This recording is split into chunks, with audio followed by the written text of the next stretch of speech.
So this is a BH77 backhoe. It's currently mounted to an L3200 Kubota tractor, and I'm having problems with it to the point where it's difficult to use it efficiently. It's still usable, it's just challenging. This cylinder, so the main boom cylinder, does not function properly. I have troubleshot this. I actually created a whole video, a different video about what the problems were with this. I've rebuilt the valve twice myself. I've taken it to a professional hydraulic shop and had them rebuild the valve. All to no avail. It all did not fix the problem. So I've researched and researched and researched over several months, Tractor by Net, Orange Tractor Talk, and through that I believe I have found what the problem is. I've ordered a new relief valve for that specific cylinder, or the hydraulic circuit for that cylinder. And we're going to replace that relief valve, and hopefully that fixes the problem. I'm going to show you what the problem is, because I'm hoping this will help anybody that's having the same problem. Through my research, I found lots of people that are having, as described to me, exactly the same problem I'm having, and hardly anybody has been able to actually fix it. Basically, the power in this cylinder, when I push this down on when I put the bucket on the ground, and I push this cylinder, basically would go forward. This cylinder should be able to lift the back of the tractor off the ground. That's how strong it is when it's working properly. And the cylinder allows you to dig and break roots and pull really hard. Well, it's not doing any of that currently. Basically, I'm having to get all the force I get out of the curl cylinder and the stick cylinder. It not only won't hold the proper position, it actually will sag as I'm using the other cylinders, which drastically reduces the digging force. So I've got to fix it. So hopefully this will fix it, but I'm going to jump on here, turn this thing on, and show you what the symptoms of the problem are. So like I said, this is an L3200. I'm going to be running at about 2400 RPMs, which is the PTO setting for the tractor, even though I realize this is a hydraulic loop. But 2400 RPM is about right. Let's get on there and show you what the issues are.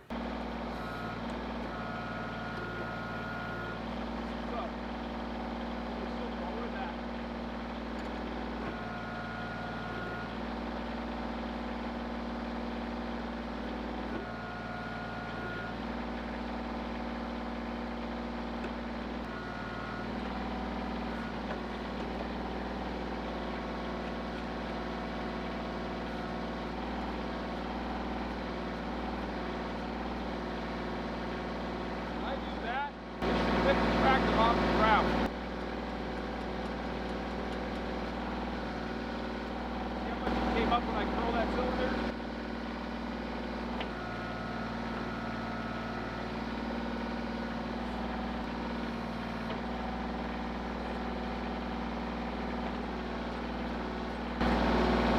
Lift the tractor off the ground. Well, as you can see, I can dig a trench with it in its current condition. However, it's drastically reduced the digging force. So if I'm like trying to dig out a stump or break a root, which I realize is difficult on a tractor this size, however, we all do it. If you own a tractor or a backhoe like this, I guarantee you've done it already. The point is, I need to fix that problem so that I get the force I need out of the tractor. I want to be able to, like I said, when I replace that relief valve, it should, in turn, allow the cylinder to not be bypassed, and it should allow the back of the tractor to be lifted off the ground. That's how strong the cylinder is. So let's go get this up in the shop, pull this thing apart, and work on replacing that valve. Well, we've got it all cleaned up and we've got it pulled in the shop. The relief valve we need to access is actually accessible from inside of this cover, so we're going to pull the cover off.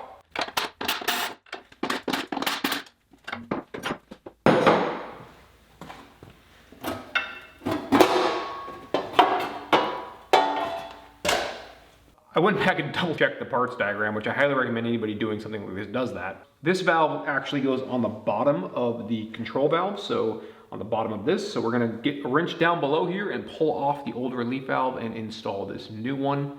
So the component we're removing is actually this relief valve right here. This is the second one over from the side. Technically it would be spool valve number 3, as they're marked on the top of the spool valves. So we're going to get in here with a 24mm wrench and we're going to break that thing loose, which is proving to be somewhat tricky because it's in a tight spot.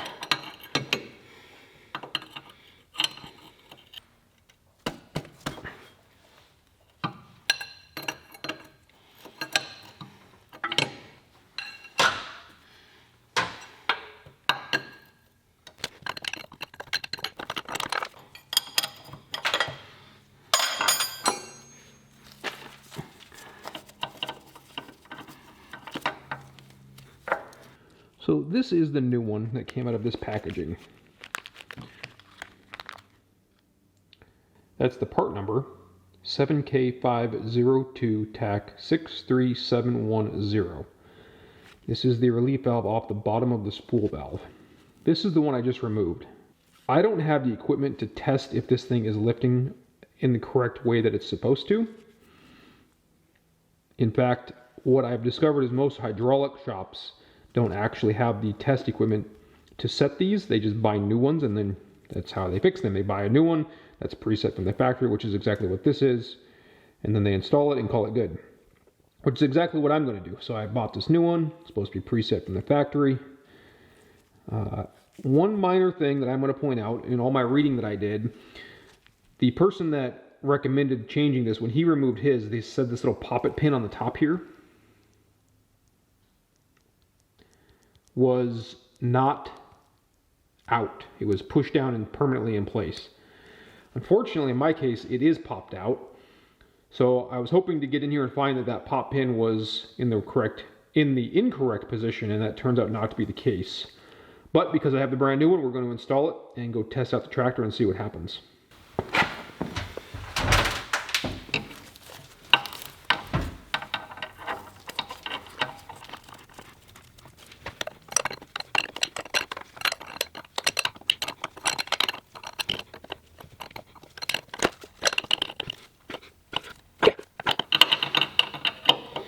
It's all put back together. We're ready to test it out. I'm just going to do it right here in the shop, because the reality is once I cycle all the cylinders, get all the fluid back where it belongs, I should just be able to push forward on that lever, and that cylinder should push against the ground hard enough to lift the back of the tractor off the ground. We're going to know real quick if it fixed the problem or not.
Well, it appears that we have fixed the problem finally, after countless times tearing the valve apart and a ridiculous amount of money spent repairing that valve. I was finally able to figure out through reading the forum, so thank you for all the people that post on Tractor by Ned and Orange Tractor Talk and show on YouTube, because that's how I figured this problem out. All my troubleshooting led me to several possible solutions, and this was a validation of my possible solution.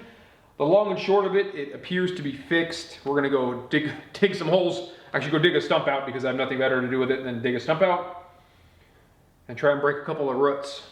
So if you have the same problem where your cylinder is not working, definitely see the link down below. I will put the part number for the Messick's part department. Actually, it's the Kubota OEM part.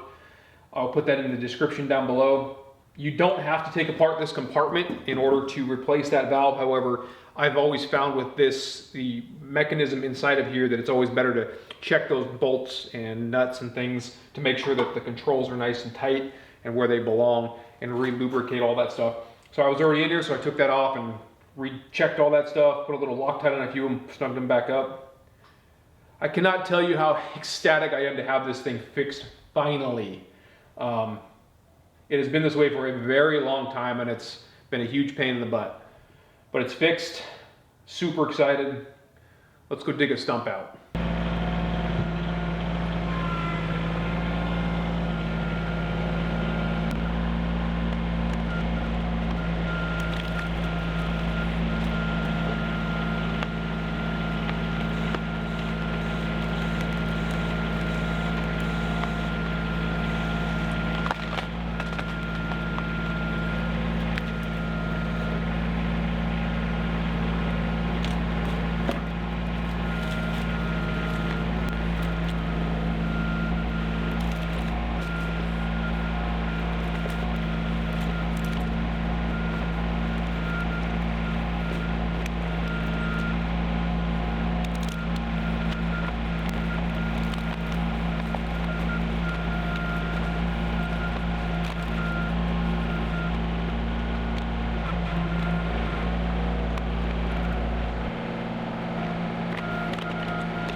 Well, it's fixed. Super excited that it's finally fixed. It's been broken for quite a long time. A couple of the key things, like you saw me lift the back of the tractor up and shift it over a little bit to get a different digging angle. You couldn't do that before when it wasn't working properly because the cylinder wouldn't hold that kind of weight or wouldn't be able to push against it that hard. Breaking these roots out definitely wouldn't have been able to do that. Check out part number down in the description. Those will lead you in the right direction if you have these same problems I had. I hope you guys enjoyed. I hope this was really helpful for anybody that owns this backhoe or has a similar problem like this. I would highly recommend doing some of the other troubleshooting that is in my other video, so check that out, because there are some other issues like cylinder problems. If your cylinder seals are going out, you may have similar symptoms, and it's a lot cheaper to have that rebuilt than it is to buy this relief valve. Overall, hope you guys got a lot out of this. Hope you enjoyed. And until next time, thanks for watching.